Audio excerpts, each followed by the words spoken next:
in good old tradition, smoking the room with some incense.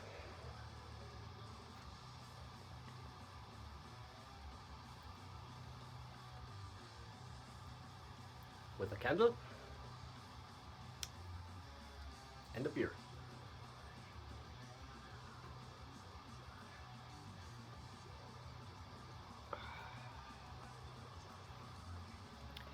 So, meine Community, wir machen das Ganze jetzt auf Deutsch, um meine ganzen englischsprachigen Zuschauer, was die meisten sind, mal so richtig hart ranzunehmen. Ja? Also, Top 10 2023. I'm just kidding. Of course, I will do it in English. I try my best. Top 10 of 2023 in the background. I talked about that in my last video. A Rotten Casket with Martin van Drunen on vocals. And it even has a Sodom's guitar player York. There you go. I made a big mistake in my first video, and I made a big mistake in my second video. So this should actually have been my number 9, and I forgot a record to show in the first video, but I found a way to cheat around a little bit, so you will see what I'm talking about. My number 10 album of the year was a surprise for myself. I always liked the band. I never bought the albums when they came out, just a little bit later when they were cheaper. But that one, I had to get it when it came out. This is pretty dark, huh? Let's see if the candle helps a little bit. Cannibal Corpse, Chaos Horrific. Great songwriting on that one.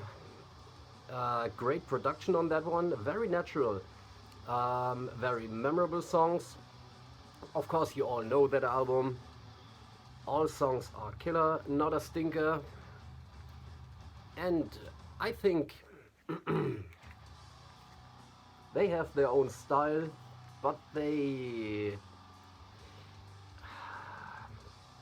nuances are better on that one. It's almost as good as the older stuff that I love. Stuff like The Bleeding, for example. Great album. So, number 10, Cannibal Corpse. Number 9, completely opposite musical direction.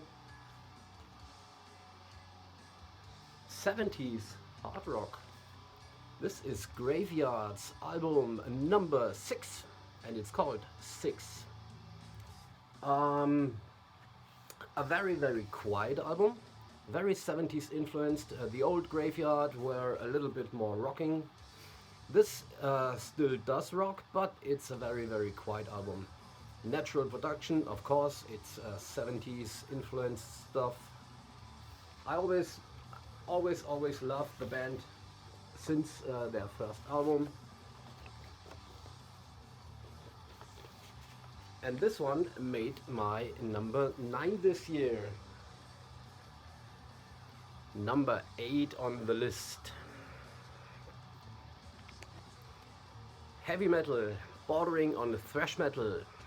You can call it US power metal. Most of you know what I'm talking about by just saying these words. Congregation of Annihilation, Metal Church. I was a little bit hesitant with them getting a new singer. No one will ever reach David Wayne's vocals or Mike Howe's vocals. Both rest in peace, so no chance to get either one of them for the album. But Mr. Lopez does a very good job on here. The songwriting is cool. It's memorable. My copy is the European version that's got the CD bonus tracks on the LP. Most of you metal fans out there know this album and know what I'm talking about. Great. This next one, my number 7, not so well known. They put out 2 albums earlier in the decade. A little bit of black thrash style. So again, with that band I was hesitant, so I checked out a video clip. Yes, another surprise. This year I used YouTube a little bit to check out stuff because record prices are too high. Yeah, so I have to know at least a little bit what I'm buying. Like I said, number 7, German band Cruel Force, Dawn of the Axe. Just look at that cover. Like I said earlier on, they played a little bit of blackened thrash, but this one is speed metal. It's a pure speed metal, of course, on the a little bit on the harsher side, but it's fucking speed metal, period. Awesome songwriting, awesome drum sound. They've got the rotor drum toms. I love that shit.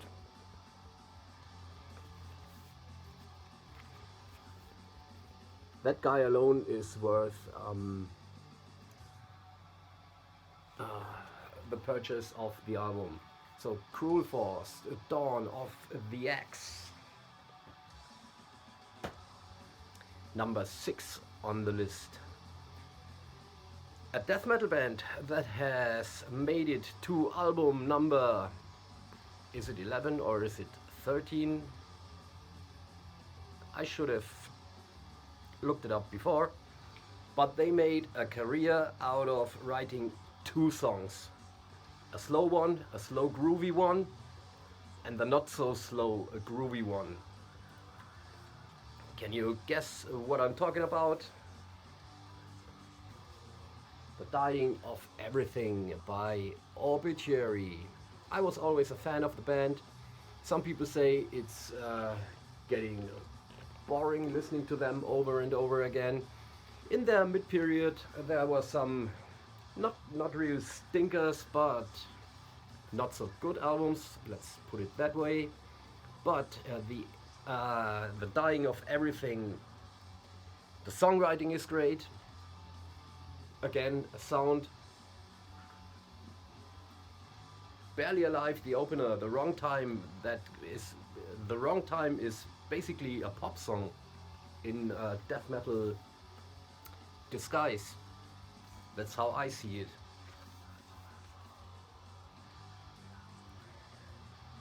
Well, from now on I think you will know most of the albums. Number 5 on the list. They did a comeback album 3 years ago. After a long period of silence. And this year they released another studio album. Again, an American band.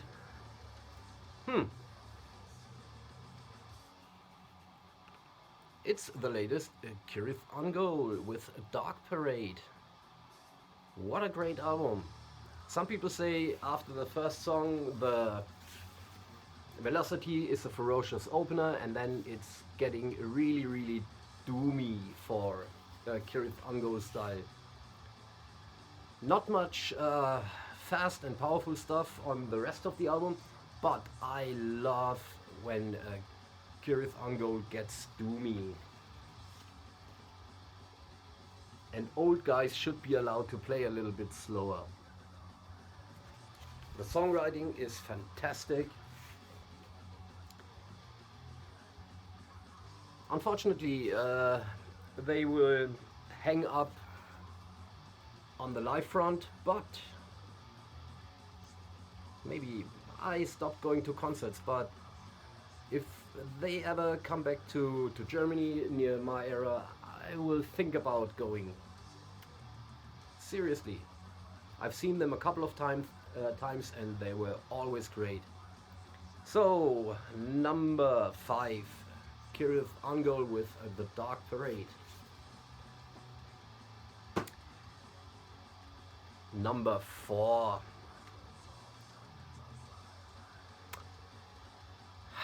the only black metal album on my list. I'm not the biggest black metal fan, you might know that by now. And this is not really a black metal album. It's the band released in the early days. They released a couple of really, you can really call them black metal. This is Enslaved's new album, and I love that one. I love the whole progressive period of the band. I love progressive 70s rock, and they are very much influenced by that. Very diverse songwriting. It's got fast parts, it's got slow parts, it's got melodic parts, harsh singing on it. Perfect balance. I like that one better than Utgard, their last album. So my number, I have to look it up because I will cheat a little bit. My number 4, Heimdall. If you don't know that and you like a little bit of progressive stuff, even if you're not a black metal fan, do check out Enslaved's latest album. And another bonus point for the album, it's way under an hour long. It's got 7 songs? Yeah, 7 songs with a playing time of around 50 minutes. Perfect. This next one was also a surprise. Here is another band, not too well known. I bought their first album when it came out. I thought it was okay. I didn't bother about the second album at all. Never heard it. But then again, Aroga played it in the background and I heard a couple of riffs and really enjoyed it. So I looked it up and bought the cassette. This is Morbid Origin by Inculter.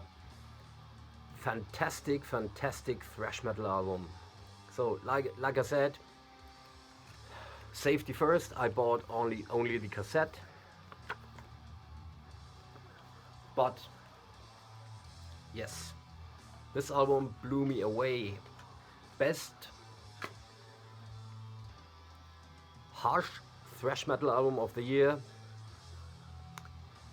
It's got slow parts, mid-tempo, fast stuff, great riffing, fantastic riffing.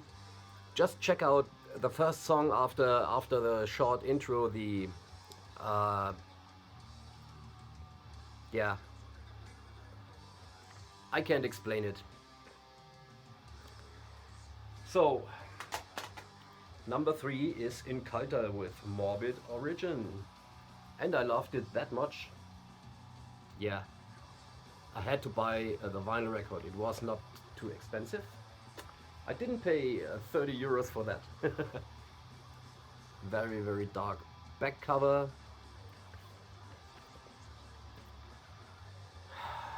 Not blackened, not speed, not death. It's just pure fucking thrash metal. So, Scott Waters, if you're watching that, do check it out. I bet you will like it. That one was original number 2. Now I'm gonna show you my actual number one studio album from 2023. And this should be pretty obvious. What band haven't I shown that I love? New York, Green and the Black.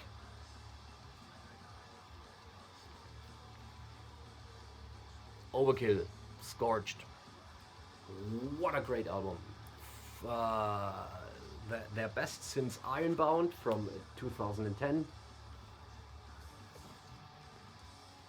Songwriting is awesome, very, very diverse album. A little bit of everything. They've got the groovy stuff, they got the doomy stuff, they got the fast rippers on here. Perfect length. I love that it's three-sided. Yeah, that one was already a little bit expensive, but there's no way around any Overkill record, so had to get it. Scorched. I guess there is no one out there that hasn't heard the album. Maybe Josh Keach, you should check it out. Great guitar work on that. Very, very underrated guitar duo. So that was actually my number one.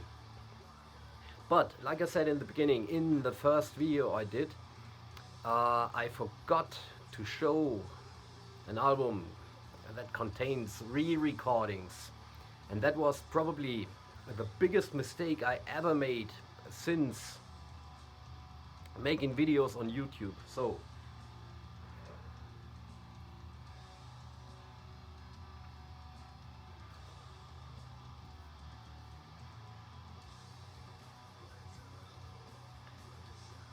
this is so embarrassing. I'm ashamed. But I forgot to show my number one album of the year in the first video. This one has re-recordings on it. Actually, it's got only one new song on it. So it belongs in the first video, but yes, I'm cheating here a little bit. Morgoth Tales by Voivod. I forgot my favorite band of all time. Yeah. Re-recordings, one song from almost each album. It's got Condemned to the Gallows from the Metal Massacre, Thrashing Rage from Röa, Killing Technology from Killing Technology, Macro Solutions to Mega Problems. What a great song. Pre-Ignition, what a great song. Nuage Fractal, Fix My Heart, what a great song. Rise, what a great song. Rebel Robot, and the new one, Morgoth Tales. So, if that counts, it's got one new song, and therefore it's my number one record. Let's forget about my mistake. So, if I don't see you before the new year, Happy New Year to everybody. I will light a candle for your families. Have a quiet and safe New Year's Eve. And like I said, Happy New Year. See you in 2024, my friends. Gute Nacht.